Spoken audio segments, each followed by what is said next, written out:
Hello everybody! Thank you for watching our videos, and I told you in our last video that we are starting a new journey to Ireland, England, Europe and back. We will take a transatlantic cruise back, and we have a boat reserved in Ireland on Shannon River. So we are in Dublin.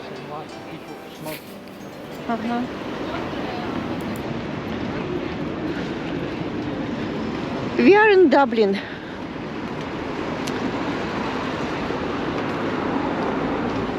Going to the train station. Trying to kill time because our room in the hotel is not ready yet.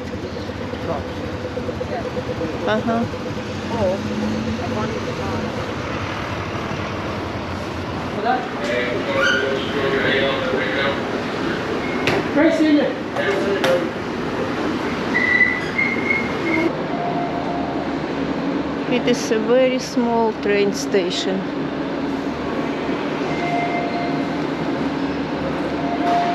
Pharmacy.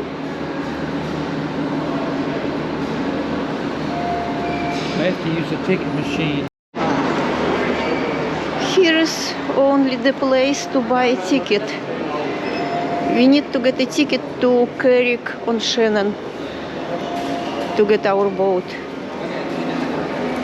You can't bring the scooter or any bicycles on the train. Also, the train station is very dirty. It's as bad as New York City or Los Angeles. It's like the streets of Dublin are also not clean.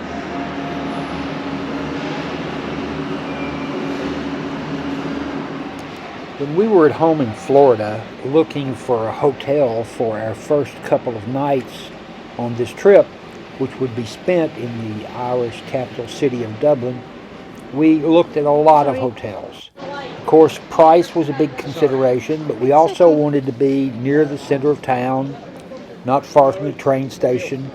It would be nice if it had breakfast. Hopefully the reviews would say it was clean, and so forth. So we selected one on Gardner Street in Dublin, and it's turned out pretty well. Our room is very clean. The breakfast is quite good. The location is great. The biggest problem with it is that it's extremely tiny.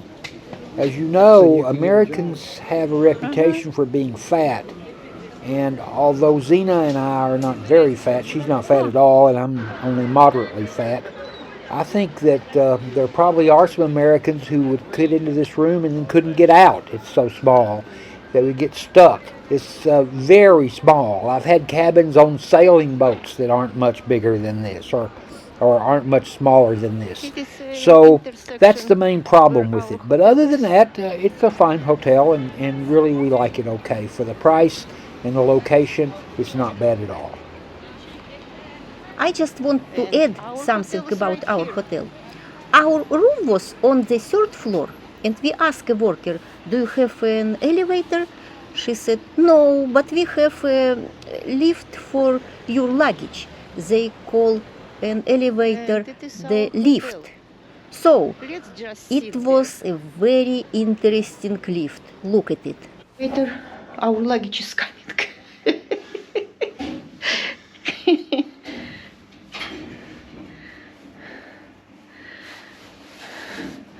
One bag came already.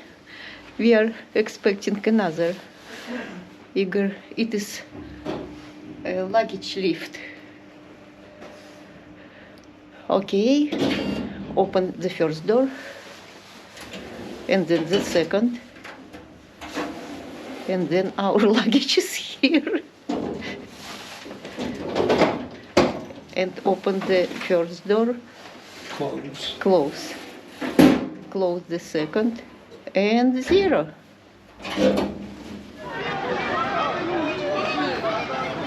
Cab driver told us that the area that our hotel was in was not good. He said that it had a lot of criminals from Romanian immigrants. I asked him if they were gypsies, because I know in Europe people from Romania are often considered to be gypsies and are often considered to be criminals. And he said, no, they were not. They were simply Romanian immigrants. I suspect that he's probably wrong about that because he didn't seem like a particularly knowledgeable fellow. But anyway, I think he was also wrong about the area being crime-ridden and so forth. We had no problem. We've seen no indication of any problems. And really it seems like a slightly run-down area, but really perfectly safe and all right.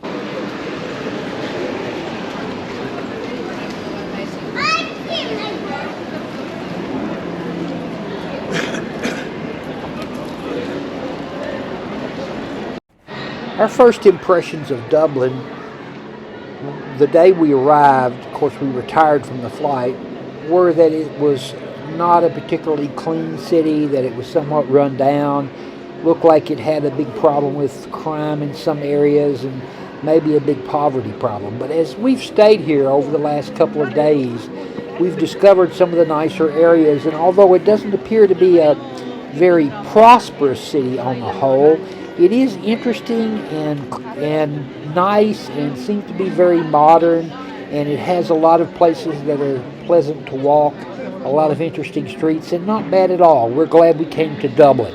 It's a city with a lot to offer a tourist. And of course, like in many other cities in Europe, in the US, we saw many street musicians. Here, many more than in any other cities.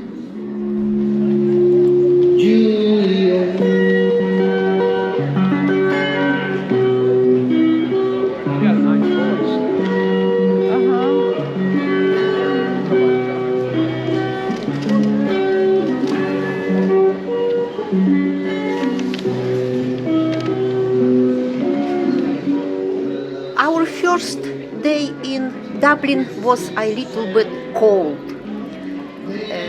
and gloomy, and we thought if it will be like this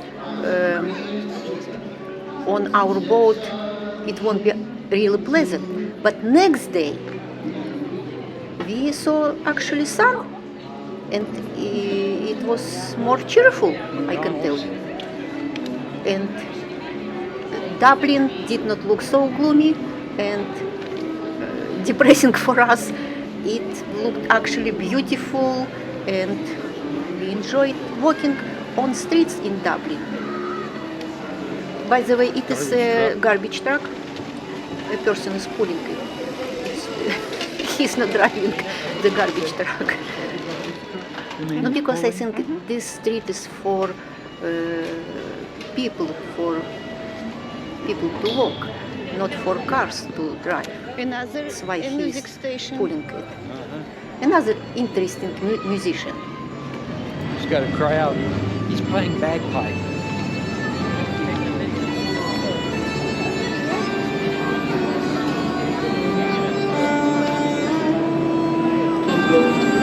I'm trying to show you his signs. He's from New York, and he's playing bagpipes.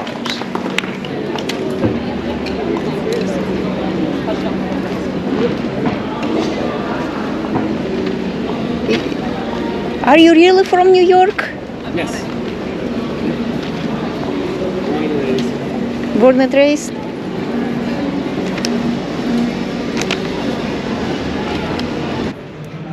You know, if you are in a big city, especially in Europe, you never know when and where you can meet somebody. Like this guy, he's from New York, but he's playing his music in Ireland, in Dublin city. So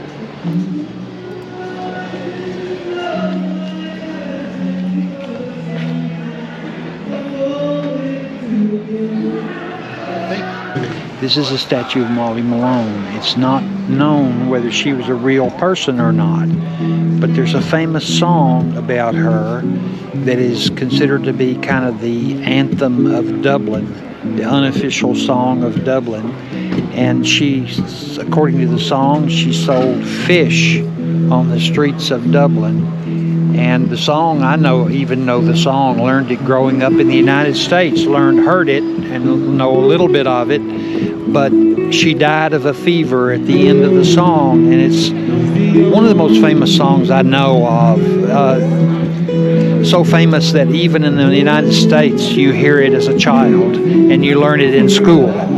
So that's all I know. You might know this song. I don't know if you were Irish. I guess no trip to Dublin would be complete without a visit to Trinity College. Trinity College, which I suppose is really a university, is to Ireland what Oxford and Cambridge is to England, and what I suppose Harvard and Yale are to the United States. It's their preeminent college or preeminent university, and it's a very old one, founded in the 1500s, and it has produced many, many famous graduates and had many famous literary and other figures on its faculty. Zena and I wandered around the campus, which was quite interesting, full of old buildings and lots of students wandering around, and many tourists as well. The tourists seem to be gravitating toward the Book of Kells, which is a famous room at Trinity College. I think it's part of the original library.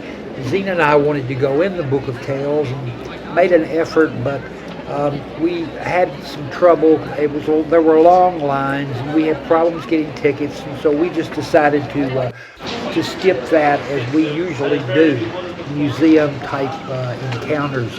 We're not big on museums. We prefer to walk around the city more outside rather than see the insides of most buildings. There are exceptions, but this wasn't one of them. But at any rate, we recommend a visit to Trinity College. It was quite an imposing and interesting place, and full of tourists, and I think very worthwhile.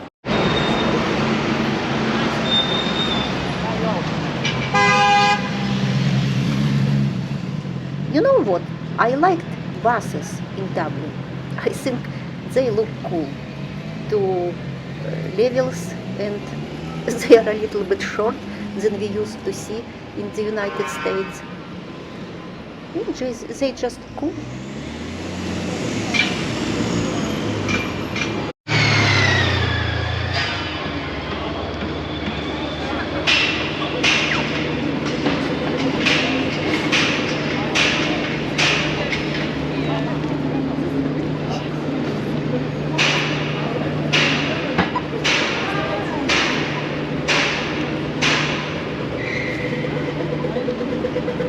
One surprise we got in Dublin is that actually it is a very international and very cosmopolitan city, which we really didn't expect. I guess we should have, since most world-class cities are these days. Certainly London, New York, Washington, D.C., and Berlin and so forth.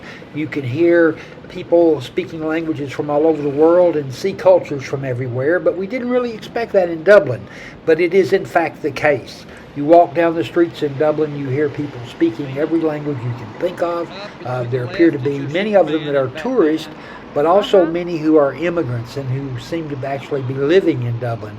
A great many who appear to be from the Mediterranean and maybe North Africa, but also people from other places as well, Russians and people from all over the world, lots of Asians and so forth. Usually I complain about graffiti on streets, but not here. It's a very interesting street.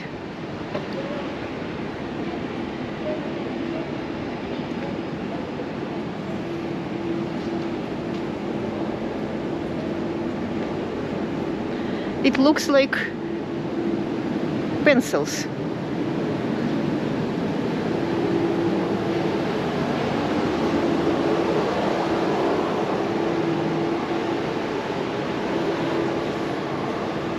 With her gentle wails of rain.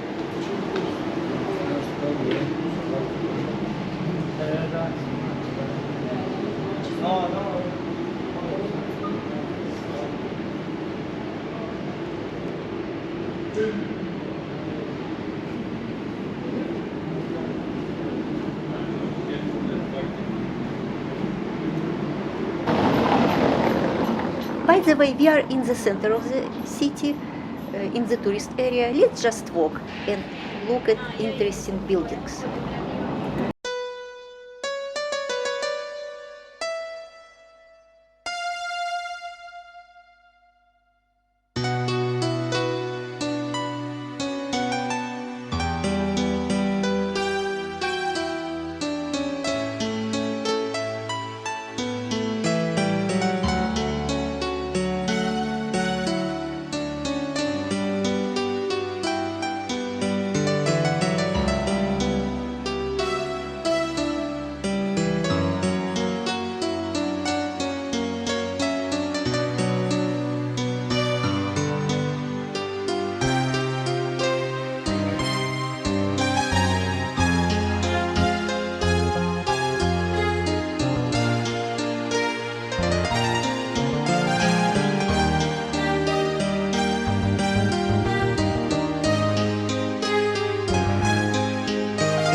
Listen a second. You know, Kentucky's famous for bourbon, right? Well, Ireland is the only place in the world where they make Irish whiskey. And this is the Temple Bar Irish Whiskey Store.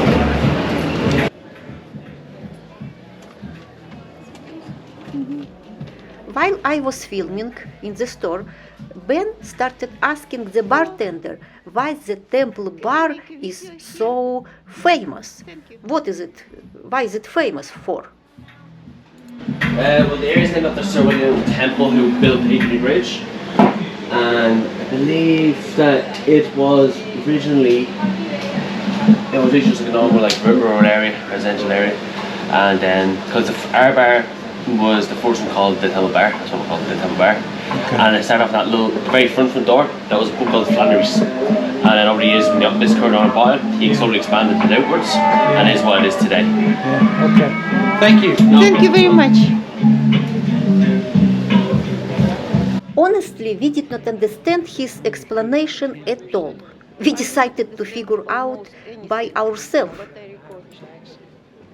So why is the Temple Bar so famous? Well, we looked online, and what we figured out, since we couldn't understand the bartender's strong accent, was that the Temple Bar is famous because a lot of tourists come there, and a lot of tourists come there because it's famous. In other words, there doesn't seem to be a particularly good reason, except that it is the home of the largest collection of Irish whiskies in Ireland, with I think about 500 different kinds of whiskeys, some of them very rare. It's called Temple Bar because it's located on land that in the 1600s was owned by the Temple family, and now it's become a big tourist site, and it's famous because tourists come there, and tourists come there because it's famous.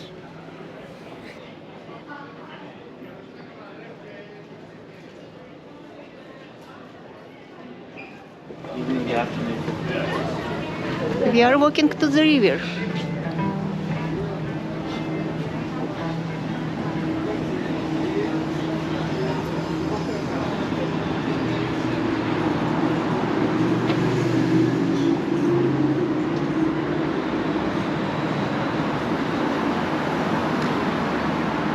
And there is the bridge.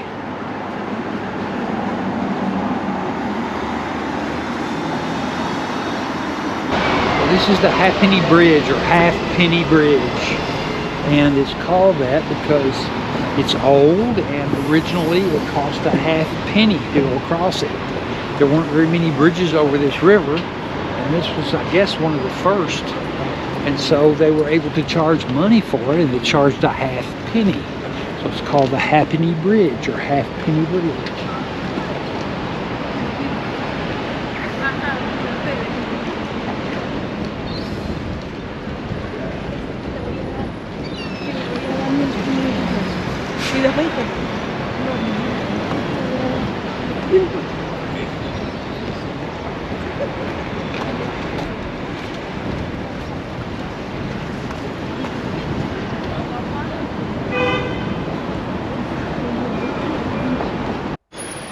We left the actual tourist area, and we are not far from our hotel.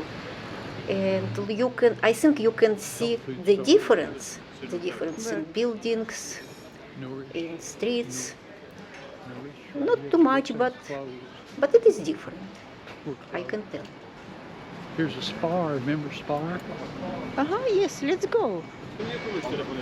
Our first impressions of Dublin, the day we arrived, of course we were tired from the flight, were that it was not a particularly clean city, that it was somewhat run down, looked like it had a big problem with crime in some areas and maybe a big poverty problem. But as we've stayed here over the last couple of days, we've discovered some of the nicer areas, and although it doesn't appear to be a very prosperous city on the whole, it is interesting and nice, and seems to be very modern, and it has a lot of places that are pleasant to walk, a lot of interesting streets, and not bad at all. We're glad we came to Dublin.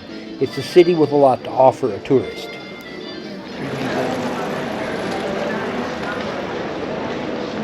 The needle.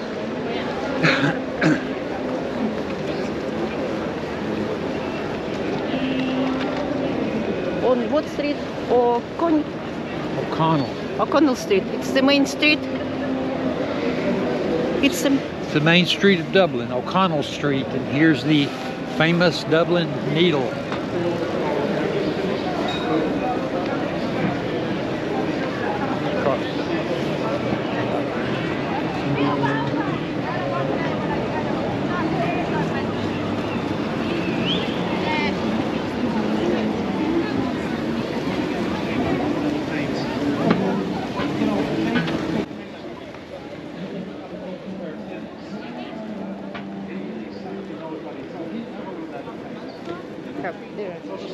there are gypsies.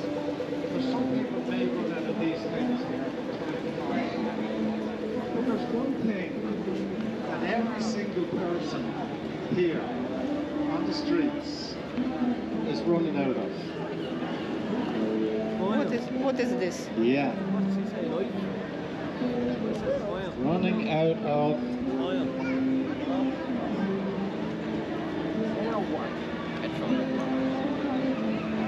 I do want to sit down. time. Every single person is running out of time.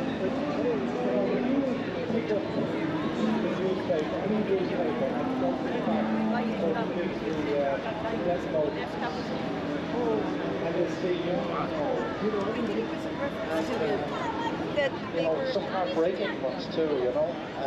Young people. We visited Dublin only for 1.5 days. But I think we saw interesting parts of the city. And are we going to visit it again? We don't know. Probably not. At least it is not our priority. We are going to the small town Carrick-on-Shannon, where we are going to reserve a riverboat for 7 nights. It will be so interesting, we assume. But I want to tell you that Carrick-on-Shannon is a very lovely town. So, stay with our channel. Thank you for subscribing, and we will see you very, very soon.